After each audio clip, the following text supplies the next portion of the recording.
తన కూతురి కోరిక తెలుసుకున్న రాజు త్రిలోచన సింగ్ ఆలస్యం చేయకుండా వివాహ ప్రతిపాదనను రాజు త్రిభువనపాల్ ఆస్థానానికి పంపారు. పొరుగు రాజ్యం నుండి ఇలా అకస్మాత్తుగా వచ్చిన ప్రతిపాదన రాజు త్రిభువనపాల్ను అయోమయంలో పడేసింది. ఆయన రాణి మరణించి ఇంకా ఎక్కువ కాలం కాకపోవడంతో ఆయనకు మళ్లీ పెళ్లి చేసుకోవాలన్న ఆలోచనే లేదు.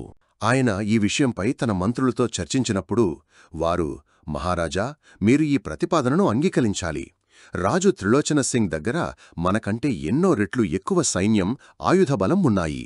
మనం కాదంటే ఆయన కోపంతో మనపై దాడి చేసే అవకాశం ఉంది. ఈ సంబంధం వల్ల మనకు రాజకీయ లాభాలతో పాటు అపారమైన శక్తి కూడా లభిస్తుంది. పైగా రాణిగారి జ్ఞాపకాల్లో ఎంతకాలం ఉంటారు? కొత్త రాణి వస్తే మీ మనసు కూడా కుదుటపడుతుంది అని సలహా ఇచ్చారు. మంత్రుల సలహాలు, లోతైన ఆలోచనల తరువాత రాజు త్రిభువనపాల్ చివరకు ఆ వివాహ ప్రతిపాదనను అంగీకరించారు. త్వరలోనే రాజు, రాజకుమారి త్రిలోచనల వివాహం అంగరంగ వైభవంగా జరిగింది.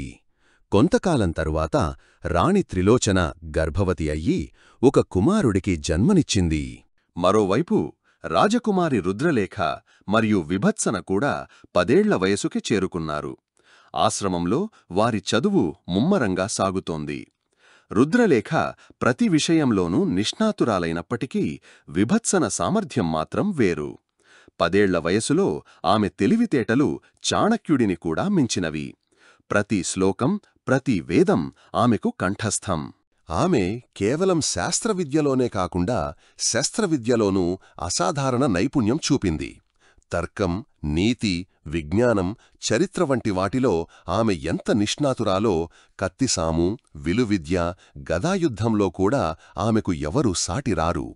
ఆమె కత్తి ఝళిపిస్తే అది అగ్నిలోంచి ఉద్భవించిన మెరుపులా అనిపించేది. ఆమె కత్తి వేగం ఎంత వేగంగా ఉంటుందంటే పెద్ద పెద్ద యోధులు కూడా సిగ్గుపడతారు.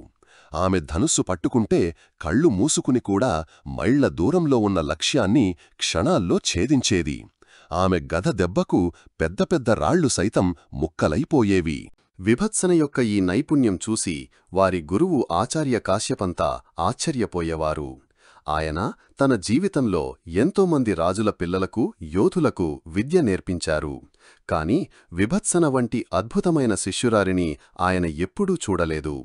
ఆయన అత్యంత సమర్థులైన శిష్యులు కూడా ఆ 10 ఏళ్ల బాలిక ముందు ఒక్క క్షణం కూడా నిలబడలేకపోయేవారు. ఆమె అద్భుతమైన నైపుణ్యాలను చూసి ఆచార్య కాశ్యపంతా ఎప్పుడూ ఆమెతో ఒకటే మాట అనేవారు.